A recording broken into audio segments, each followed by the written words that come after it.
گفتگو کو جناب محمد آصف توحیدی صاحب آپ کی طرف لے کے آؤں گا. جیسے ذکر ہو رہا ہے حضرت داؤد علیہ السلام کی ایک باوقار شخصیت کا، اور خود قرآن مجید نے بھی اس چیز کی طرف اشارہ کیا، اور سب سے بڑی بات کہ پیغمبر اکرم صلی اللہ علیہ وآلہ وسلم کو حکم دیا گیا کہ آپ حضرت داؤد علیہ السلام کا ذکر کیجئے. تو آپ ہمارے ناظرین کو بتائیں کہ قرآن مجید میں بھی حضرت داؤد علیہ السلام کی صفات کو بیان کیا گیا. وہ عظیم صفات اور خوبیاں کیا تھیں جو حضرت داؤد علیہ السلام میں پائی جاتی تھیں؟ دیکھیں، حضرت داؤد علیہ السلام بنی اسرائیل کے عظیم پیغمبروں میں سے تھے، اور پروردگار عالم نے انہیں بہت ساری صفات، خوبیوں اور نعمتوں سے نوازا تھا. خود قرآن مجید نے بھی بہت ساری صفات جو حضرت داؤد کو اللہ تبارک و تعالیٰ کی طرف سے عطا ہوئی تھیں ان کا تذکرہ فرمایا.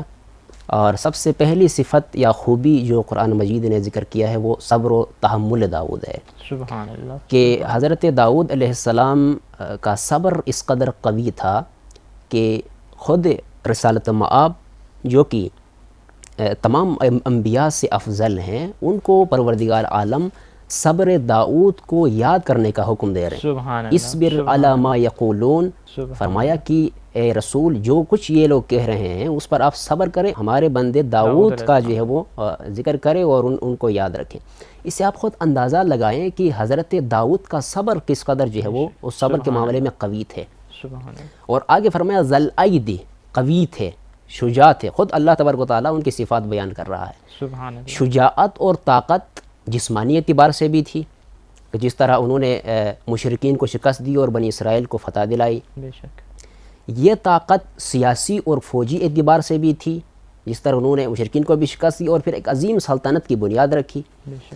اور یہ طاقت جو ہے وہ فیصلہ اور گفتار کے اعتبار سے بھی تھی کہ جس طرح وہ عظیم فیصلے کیا کرتے تھے. سبحان اللہ.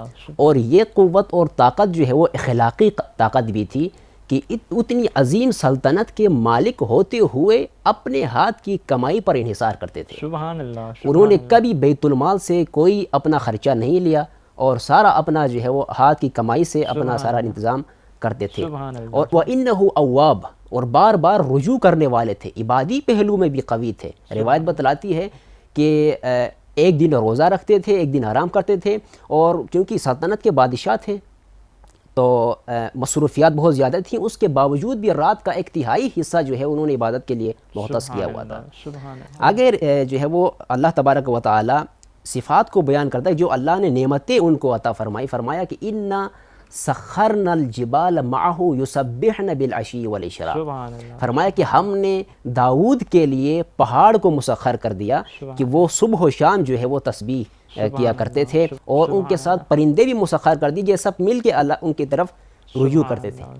اللہ تبارک و تعالیٰ نے ایسی خوبصورت اور دلنشین اور جاذب آواز حضرت داؤد کو عطا فرمائی تھی کہ جب بھی وہ زبور کی تلاوت کرتے تھے، مناجات پڑھتے تھے اور تسبیح کرتے تھے تو پہاڑ بھی وجد میں آتے تھے اور ان کے ساتھ تسبیح میں جو ہے وہ شریک ہوتے تھے، اور پرندے بھی اس آواز سے متاثر ہوئے بغیر نہیں رہ سکتے. سبحان اللہ. سبحان اللہ. واقعاً یہ تو بہت بڑی خصوصیت ہے کہ آپ علیہ السلام جہاں پہ اللہ تعالیٰ کی مناجات کرتے تھے، زبور کی تلاوت کرتے تھے، تو اتنی خوبصورت ہوتی تھی کہ پرندے بھی ان کے ساتھ کرتے تھے. اور بڑی خوبصورت آپ نے بات کی کہ ظاہری شان و شوکت تھی ان کے پاس، بادشاہت بھی تھی، لیکن اپنا کام وہ کرتے تھے. بالکل. ذریعہ معاش ان کا اپنا